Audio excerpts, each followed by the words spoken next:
Guys, welcome to English education. Students, आज हम पढ़ने वाले हैं क्लास 9 ज्योग्राफी के सेकंड चैप्टर को। इस चैप्टर की हम 2 वीडियो ऑलरेडी कंप्लीट कर चुके हैं।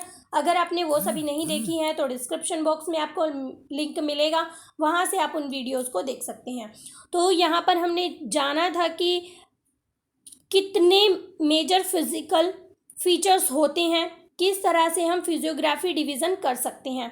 तो यहाँ पे हमने 6 पार्ट में इसको डिवाइड किया था। यहाँ पर हम हिमालयन माउंटेन्स के बारे में ऑलरेडी पढ़ चुके हैं और आज हम पढ़ने वाले हैं the northern plane and the peninsular plateau के बारे में। तो चलिए स्टार्ट करते हैं और जानते हैं अपने टॉपिक के बारे में, नॉर्दर्न प्लेन के बारे में। The northern plane has been formed by the interplay of the 3 major river system, namely Indus, Ganga and Brahmaputra along with their tributaries। तो ये जो नॉर्दर्न प्लेन है ना, इसमें 3 मुख्य नदियां हैं जो मेजर रोल प्ले करती हैं, जिससे ये नॉर्दर्न प्लेन बनता है। और उनकी कुछ ट्रिब्यूटरीज हैं। ट्रिब्यूटरी आप किसे कह सकते हैं, सपोज करो ये गंगा रिवर है और इसमें कुछ नदियां, कुछ स्ट्रीम्स आकर मिल जाती हैं, तो इसकी ट्रिब्यूटरीज इन्हें कहा जाता है। आई होप आपको ट्रिब्यूटरीज समझ में आ गया होगा। This plain is formed of alluvial soil, और यहाँ पर इस प्लेन में एलुवियल सॉइल देखने के लिए मिलती है, यानी कि एलुवियल सॉइल की वजह से ही ये प्लेन बना है। The deposition of alluvium is a vast basin lying on the at the foot hills of the Himalaya over million of years. तो ये जो बेसिन है, यहाँ पर हमें एलुवियम देखने को मिलता है, और ये कहाँ पर है, ये हिमालयाज के फुट हिल्स में देखने को मिलता है, और ये मिलियन ऑफ ईयर्स एगो से है। फॉर्म्ड दिस फर्टाइल प्लेन, और ये इसको फर्टाइल बनाता है, काफ़ी उपजाऊ बनाता है, यानी कि जो एलुवियल सॉइल होती है वो काफ़ी उपजाऊ होती है और वो इस प्लेन में देखने के लिए मिलती है। तो यहाँ पर फर्टिलिटी ज़्यादा होती है।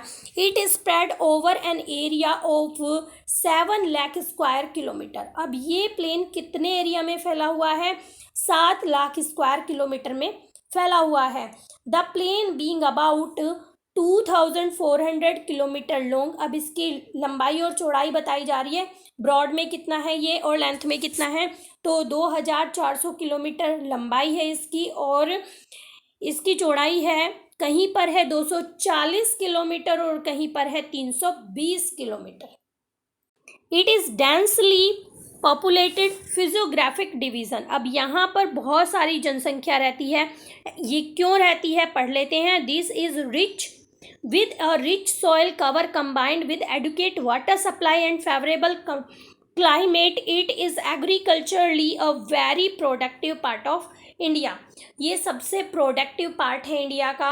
यहाँ पर पर्याप्त मात्रा में पानी मिलता है और जो क्लाइमेट होता है वो भी सुटेबल है एग्रीकल्चर के लिए, इसलिए ये डेंसली पॉपुलेटेड है। The rivers coming from northern mountains are involve in depositional work. ये जो डिपोजिशनल वर्क है ना, ये करने में किसका हाथ है, यानी कि जो नॉर्दर्न माउंटेन्स है वहाँ से जो नदियाँ आती हैं वही इस डिपोजिशनल वर्क को करती हैं, यानी कि उन्हीं की वजह से ये प्लेन फॉर्मेट होता है। In the lower coast, due to gentle slope, the velocity of river decreases, which result in the formation of riverine island। अब ऊपर से जो नदियाँ आती हैं माउंटेन से, वो अचानक से बहुत तेज़ी पर आती हैं, बट जैसे ही वो प्लेन सरफेस पर आती हैं तो उनका जो बहाव है वो एकदम से कम हो जाता है, और इसी की वजह से यहाँ पर आइलैंड्स देखने के लिए मिलते हैं। The rivers in their lower course split into numerous channels due to the deposition of silt। silt कहा जाता है गाद को। गाद होने की वजह से यहाँ पर ये गाद के जमा होने की वजह से ये बहुत सारे चैनल में डिवाइड हो जाती हैं। देखते हैं, these channels are known as distributaries, और यही चैनल जो है डिस्ट्रीब्यूटरीज के नाम से जाने जाते हैं। अभी हमने पढ़ा था ट्रिब्यूटरीज और अब हम जान रहे हैं distributaries.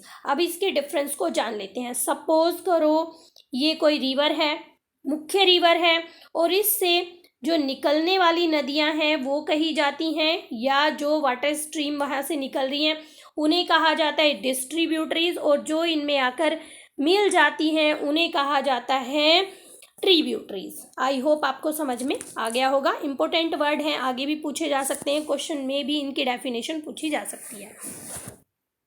The northern plain is broadly divided into 3 section. यहाँ से समझना बहुत ज़्यादा जरूरी है। ये जो नॉर्दर्न प्लेन होते हैं ये 3 सेक्शन में डिवाइड हैं। The western part of the northern plain is referred to as the Punjab plain. तो देखिए ये जो वेस्टर्न पार्ट है नॉर्दर्न प्लेन का, यहाँ पर पंजाब प्लेन है, और पंजाब प्लेन कैसे फॉर्मेट होता है ये भी जान लेते हैं। Formed by Indus and it's tributaries. और ये पंजाब प्लेन किसके द्वारा फॉर्म किया जाता है? इंडस रिवर के और उसकी ट्रिब्यूटरीज के द्वारा। मुझे ट्रिब्यूटरीज अभी बताने की ज़रूरत नहीं है क्योंकि आप जान गए हैं। उसमें इंडस रिवर में जो नदियाँ आकर मिलती हैं उनके द्वारा जो प्लेन बनाया जाता है, और इंडस नदी के द्वारा जो प्लेन बनाया जाता है उसे हम पंजाब प्लेन कहते हैं, और ये इसकी ट्रिब्यूटरीज भी इसकी मदद करती हैं इसमें। The larger part of this plain lies in Pakistan. इसका जो एक बड़ा हिस्सा है, इस प्लेन का जो एक बड़ा हिस्सा है वो पाकिस्तान में पड़ता है। The Indus and it's tributaries. अब जो इंडस रिवर है और उसकी जो ट्रिब्यूटरीज है उनके नाम यहाँ पर दिए गए हैं, वो है झेलम, चेनाब, रावी, बीस, सतलुज, ओरिजिनेट इन हिमालय। ठीक है, हिमालय से निकलती हैं।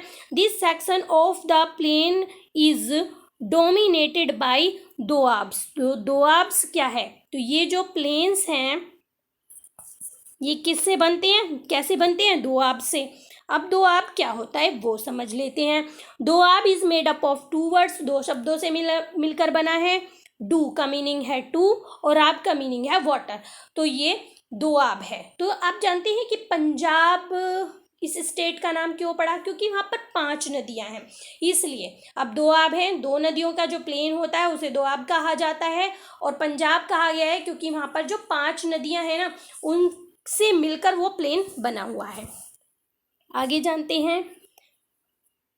The Ganga plain extend between Ghaghara and Teesta river. अब जो गंगा प्लेन है, अभी आपने ऊपर जाना कौन से प्लेन के बारे में हम पढ़ रहे थे?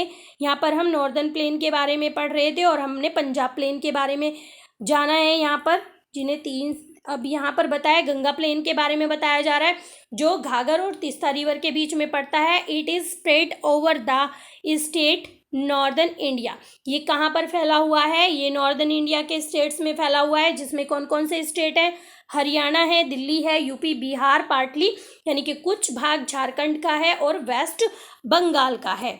ठीक है। Particularly in Assam lies the Brahmaputra plain. और असम में ब्रह्मपुत्र प्लेन पड़ते हैं। The northern plains are generally describe as plain. अब हम नॉर्दर्न प्लेन को जान रहे हैं। नॉर्दर्न प्लेन्स क्या हैं?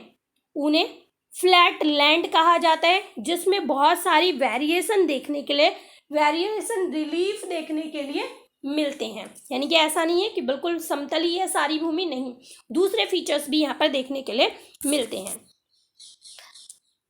इट इज़ नॉट ट्रू, मतलब ये कहना सही नहीं है कि यहाँ पर कोई वेरिएशन नहीं है, ये बिल्कुल गलत है। These vast plain also have diverse relief feature. अलग अलग रिलीफ फीचर यहाँ पर भी देखने के लिए मिलते हैं। According to the variation in relief feature the northern plain can be divided into 4 region. अब ये जो वेरिएशन है इसकी वजह से नॉर्दर्न प्लेन को 4 रीजन में डिवाइड कर सकते हैं। कौन कौन से वो रीजन है जान लेते हैं। The river, after descending from the mountain, deposits pebbles in a narrow belt of about 8 to 16 kilometer in wide line parallel to the slope of the Shivalik.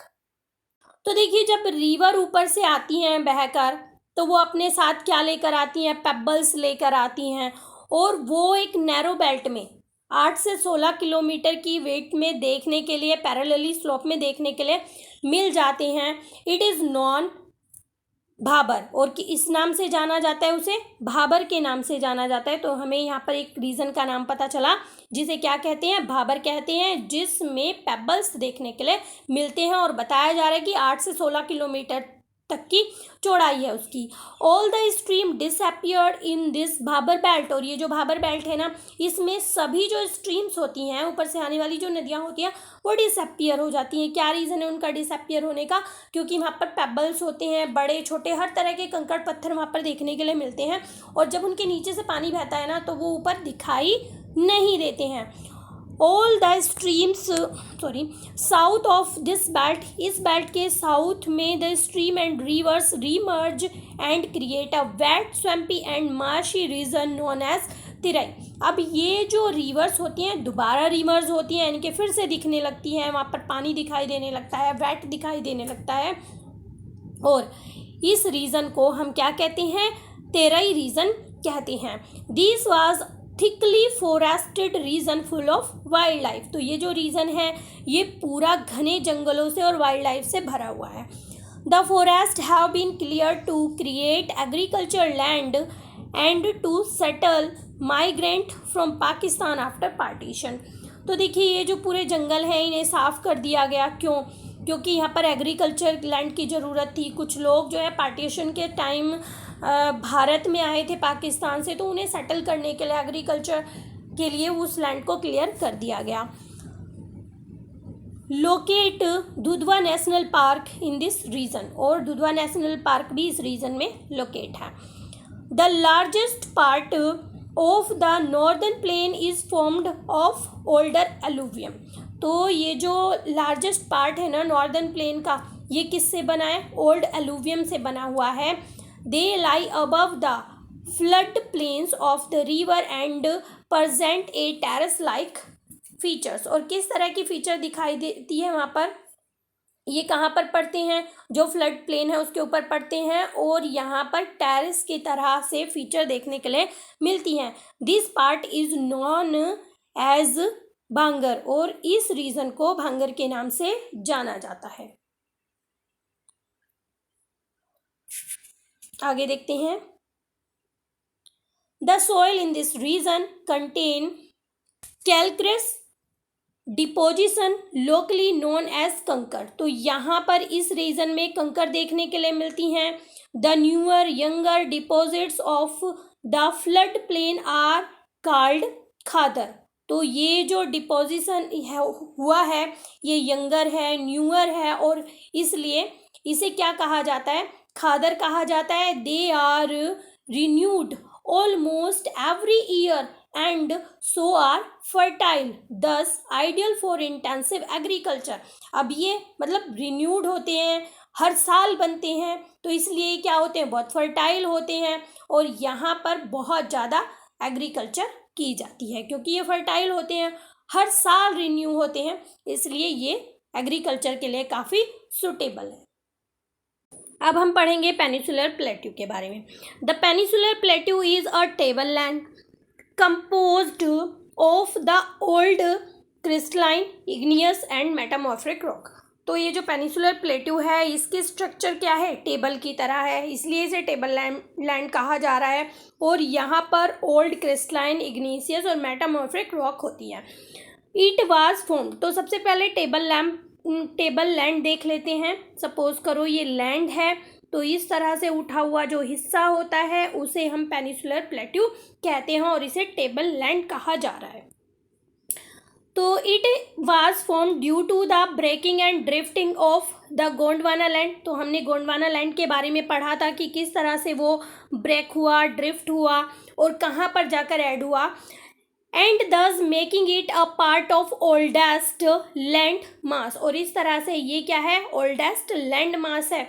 The plateau has broad and shallow valleys and rounded hills, अब ये जो plateau है इसमें broad, shallow और rounded hill देखने के लिए मिल जाती हैं। This plateau consists of 2 broad division, अब ये जो प्लेट्यू है इसके 2 डिवीज़न किए जा सकते हैं, 2 भाग में इसे डिवाइड किया गया है, जिनके नाम क्या हैं? सेंट्रल हाईलैंड और डेक्कन प्लेट्यू। तो सबसे पहले हम सेंट्रल हाईलैंड के बारे में पढ़ेंगे, फिर हम डेक्कन प्लेट्यू के बारे में पढ़ेंगे। तो मोस्ट इम्पोर्टेंट है, इस प्लेट्यू को दो नामों से जाना जाता है, एक सेंट्रल हाईलैंड और दूसरा है Deccan plateau. The part of the peninsular plateau lying to the north of the Narmada river covering a major area of the Malwa Plateau is known as the Central Highway। तो देखिए ये जो प्लेट्यू है, इसका जो पार्ट है, the part of the peninsular plateau lying in the north, जो north में पड़ता है नर्मदा रिवर पर, जो एक मालवा प्लेट्यू के एक बड़े हिस्से को कवर करता है, उस लैंड को ही सेंट्रल हाईवे कहा जाता है। The Vindhya range is bounded by the Central Highland on the south and the Aravallis on the northwest। तो देखिए यहाँ पर साउथ में इस सेंट्रल हाईलैंड की जो साउथ डायरेक्शन है वहाँ पर विंध्या रेंज है, और जो नॉर्थ वेस्ट है वहाँ पर अरावलीज है। The further westward extension gradually merge with the sandy and rocky desert of Rajasthan. अब यहाँ पर आगे वेस्टवर्ड की तरफ ये क्या देखने के लिए मिलता है, यहाँ पर सैंडी और रॉकी डेजर्ट देखने के लिए मिलता है राजस्थान का। The flow of the river draining this region namely the Chambal, the Sindh, the Betwa and Ken. तो यहाँ पर बताया जा रहा है कि इस रीजन में कौन कौन सी नदियां हैं, चंबल है, सिंध है, बेतवा है और केन है, जो कहाँ पर हैं, south west to north east, जिनका बहाव जो है, अगर स्लोप की बात करें, उनका बहाव है साउथ वेस्ट से नॉर्थ ईस्ट की तरफ। The central highland are wider in the west. West में जो सेंट्रल हाईलैंड है वो वाइडर है, but narrower in the east, और ईस्ट में नैरोवर है। The eastward extension of this plateau are locally known as Bundelkhand and Baghelkhand. अब यहाँ पर इनके लोकल नाम भी हैं, इन्हें इनके लोकल नाम से जाना, लोकल नाम क्या बताए गए हैं, बुंदेलखंड बताया गया और बाघेलखंड बताया गया। द छोटा Nagpur plateau mark the further eastward extension, और छोटा नागपुर भी यहीं पर पाया जाता है, सेंट्रल हाईलैंड में देखने के लिए मिलता है। तो यहाँ पर हमने जाना पेनिसुलर प्लेट्यू को दो पार्ट में डिवाइड किया गया है, एक है हमारा सेंट्रल हाईलैंड और दूसरा है डेक्कन प्लेट्यू। तो आज हमने पढ़ा सेंट्रल हाईलैंड के बारे में, और आने वाली वीडियो में हम पढ़ेंगे डेक्कन प्लेट्यू के बारे में, और जो बचा हुआ पार्ट यहाँ पर जैसे द इंडियन डेजर्ट है, आगे है यहाँ पर द कोस्टल प्लेन है, द आइलैंड है, इनके बारे में हम जानने वाले हैं। तो मिलते हैं अपने नेक्स्ट टॉपिक में, तब तक के लिए बाय बाय।